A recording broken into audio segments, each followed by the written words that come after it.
Hello everybody, welcome back to my channel.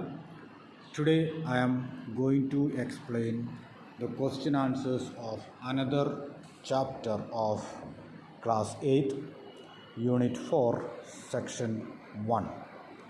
The name of the chapter is Emperors on Ice. So this lesson deals about three people who went to get the eggs of Emperor Penguin.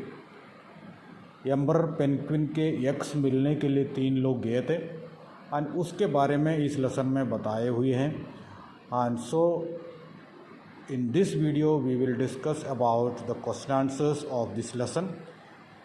First question जो है वो MCQ है, उसके answers आप already screen में देख सकते हैं. First question is A1, B second one, C is third one. These are the answers. So we go towards the next question. Question number 2A. What did the scientist want to establish after studying the eggs? So ये three people जो है वो penguin के eggs लेने के लिए गए थे और वो eggs लेके क्या करना चाह रहे थे, वो क्या establish करना चाह रहे थे, क्या प्रूफ करना चाह रहे थे कि उस eggs में क्या है. उसके आंसर है at that time it was thought that the emperor penguin was one of the planet's most primitive birds and that analysis of its embryos would reveal links between all birds and their reptile predecessors. इसका मतलब है कि उस time पुराने time में ये सोच रहे थे कि जो एम्बरर पेंगुइन जो है वो प्लैनेट का सबसे प्राचीन चिड़ियों में से एक है.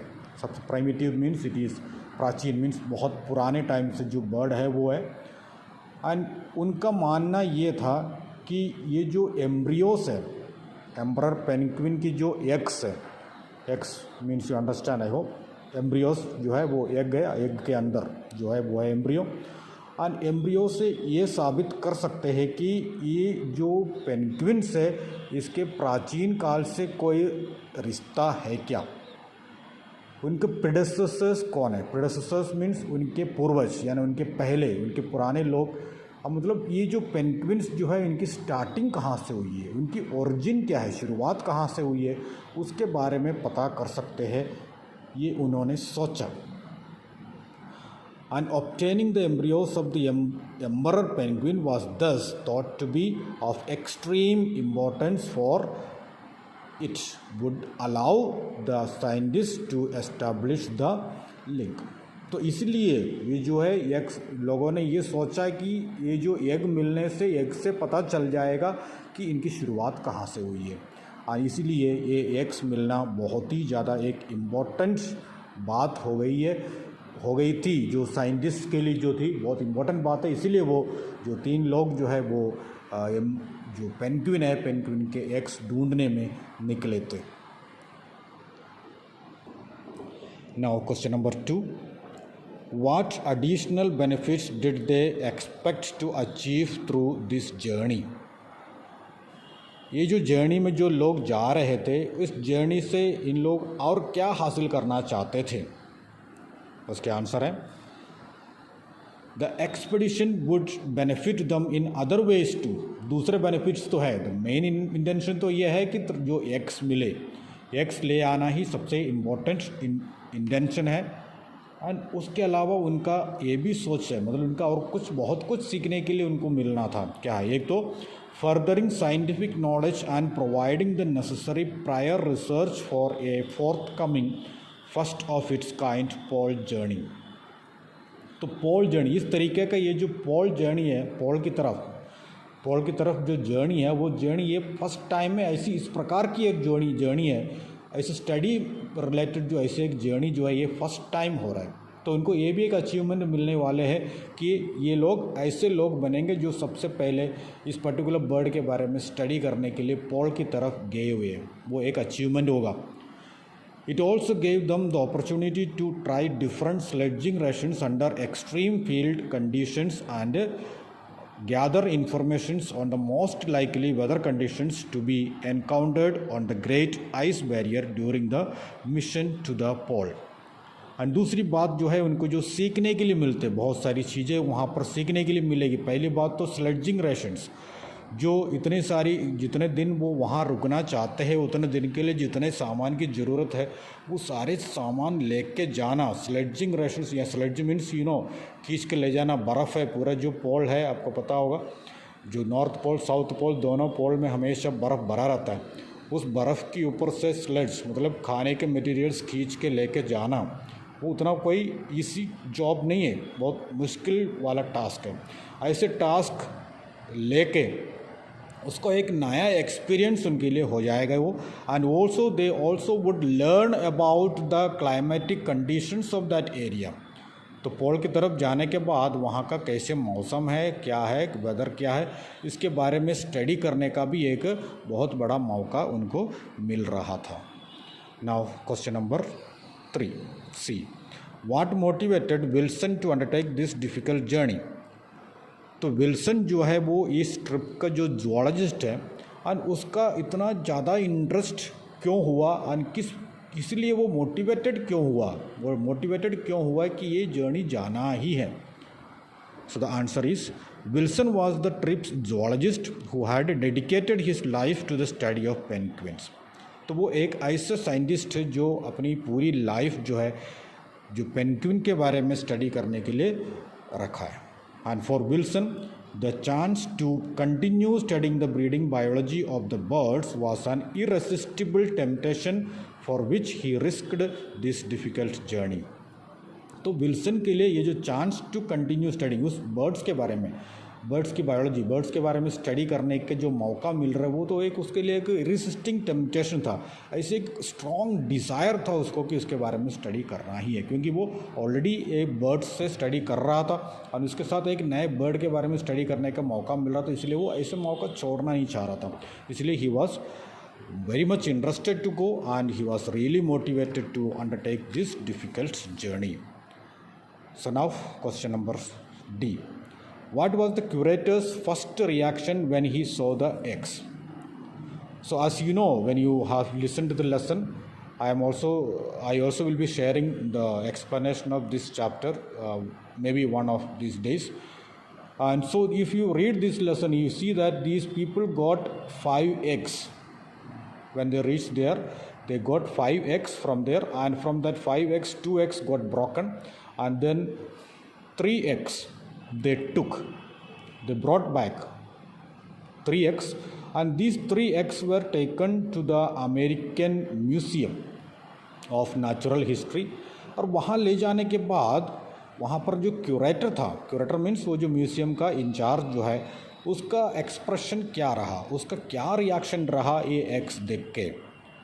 The answer is the curator of the American Museum of Natural History did not recognise the importance of the eggs. ये एग्स का इम्पोर्टेंस तो उनको समझ में आ ही नहीं रहा था, क्योंकि उसको पता ही नहीं था ये एग क्यों है, कैसे आया. जो लोगों ने अपनी लाइफ को रिस्क करके ये एग लेके आया वो उसको पता ही नहीं था. He dismissively asked Cherry Garrard that what he wanted. तुरंत उसने पूछा तुम्हें क्या चाहिए. एंड ये actually this is not an egg shop. What he wanted to say is that this is not an egg shop. He said since the museum was not an egg shop, तो तुम eggs लेके यहाँ पर क्यों आए हो, ये museum एक एग शॉप समझा है क्या. ऐसे एक रिएक्शन था जो क्यूरेटर था उसका. Okay, so now we proceed to question number 3, that is fill in the table with the information of adventurous ordeal means जो भी adventurous activity हुई है उसका जो 5 points दिया हुआ उसके आंसर लिखना है. First let us see about the names of the explorers. जो लोग जो गए उनके नाम जो है वो फर्स्ट पेज में ही आपको दिखेगा. फर्स्ट पेज में लिखा हुआ है इसका जो नाम है, doctor Edward Wilson, Apsley Cherry Gerard, and Lieutenant Henry Robertson Birdie Bowers. So these were the 3 people who left for the poles. Second question is chief reason for undertaking the journey. ये journey शुरू करने का chief main reason क्या है. Studying Emperor's penguin. Emperor penguin के बारे में study करना. वो है इनका मेन इंटेंशन। थर्ड जो है मोड ऑफ ट्रांसपोर्टेशन, उनके जाने का जो मेथड क्या था, मोड ऑफ ट्रांसपोर्टेशन। सो इसके लिए एक शिप बनाया गया था जिसका नाम है तेरा नोवा। Terra Nova, the ship that was reinforced from bow to stern with 7 feet of oak to protect against the Antarctic ice pack। तो एक स्पेशल टाइप ऑफ शिप बनाया गया था जिसका नाम था टेरा नोवा। ये इस तरीके से बना हुआ था, बोथ टू स्टर्न, मतलब फ्रंट से पीछे तक जो 7 फीट है वो 7 फीट पूरा जो ओक ट्री जो है, ओक ट्री से बना हुआ और बहुत स्ट्रांगली बना हुआ, री इन्फोर्स्ड विथ स्ट्रांगली। और इस तरीके से स्ट्रांगली बनाया है कि वो कितने भी आइस हो और आइस को चीरते हुए आगे जा सकते हैं। इतना बढ़िया से बना हुआ, स्ट्रॉन्ग बनाया हुआ। उसके बारे में ज़्यादा डिटेल्स बुक में दिया हुआ है। Next is the difficulties they faced on the way. क्या क्या प्रॉब्लम्स उनको सामना करना पड़ा। फर्स्ट जो है बैड वेदर, मौसम बहुत ख़राब था क्योंकि हवा चलने लग गई थी। बहुत ज़्यादा सर्दी तो थी, उसके साथ साथ बहुत ज़्यादा हवा चलने लग गई थी। पैक आइस भरा हुआ था। And the darkness of winter season होने की वजह से बहुत अंधेरा था। Temperature below -60 degree Fahrenheit, -60 degree Fahrenheit से नीचे टेम्परेचर था। क्रिवासेस ऑन आइस में क्रिवासेस दैट इज़ क्रैक्स जो है, क्रैक जो आइस टूटा हुआ तो उसके बीच में क्रैक्स बन जाता है, उस क्रैक्स में इनके पैर जा रहे थे, वो मुश्किल था। देन फ्रॉस्ट बाइट ज़्यादा सर्दी जब बॉडी पर लग जाते हैं तो कुछ इंजुरीज आ जाता है। ज़्यादा सर्दी होती है चमड़ी फटने लग जाती, चमड़ी फट जाते या कुछ ना कुछ चोट लग जाते हैं जब ज़्यादा सर्दी लगती है, तो that is frostbite. Then rookery in inaccessible place. Rookery means जहाँ पर ये पेंगुइन्स का एग पाना था वो एक ऐसी जगह पर था जो जहाँ पर पहुँचना उतना आसान नहीं है। इनएक्सेसिबल प्लेस, जो आसानी से पहुँच नहीं सकते, ऐसी जगह पर था। Then violent blizzard means it was the air, हवा जो विंड जो ब्लो हो रहा था वो भी बहुत भयानक था। Now the last one is the reward.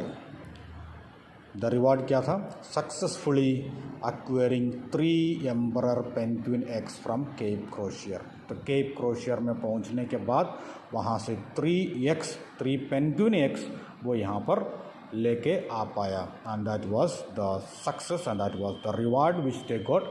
At least they could succeed in bringing 3 eggs of the emperor penguin. Okay, so these are the question answers. So thank you very much for watching my video. Continue to watch my video. Okay, thank you very much.